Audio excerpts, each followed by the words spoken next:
السلام علیکم جی۔ اس طریقے سے آپ بسم اللہ الرحمن الرحیم سے اپنی خواہشات کو پورا کر سکتے ہیں۔ اس وظیفہ کو آپ نے 122 دن تک پڑھنا ہے۔ دن میں کسی بھی وقت پڑھ سکتے ہیں اور بغیر وضو کے بھی پڑھ سکتے ہیں، نہ وقت کی قید ہے نہ وضو کی۔ بسم اللہ الرحمن الرحیم 122 بار پڑھنا ہے آپ نے۔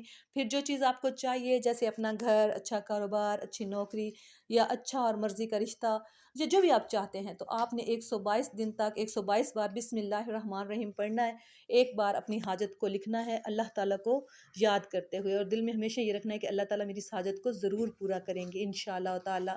خواتین مخصوص ایام میں بھی پڑھ سکتی ہیں، اور لیکن دل میں پڑھیں۔ جب آپ بسم اللہ الرحمن الرحیم پڑھ رہے ہوں تو اللہ تعالیٰ کو ذہن میں رکھتے ہوئے جو بھی آپ کی حاجت ہے اس کے بارے میں سوچیں، اور یہ بھی سوچیں کہ آپ کی حاجت آپ کو مل جائے گی۔ یہ نہیں سوچنا کہ ملے گی یا نہیں، یہ سوچنا ہے کہ مل گئی ہے۔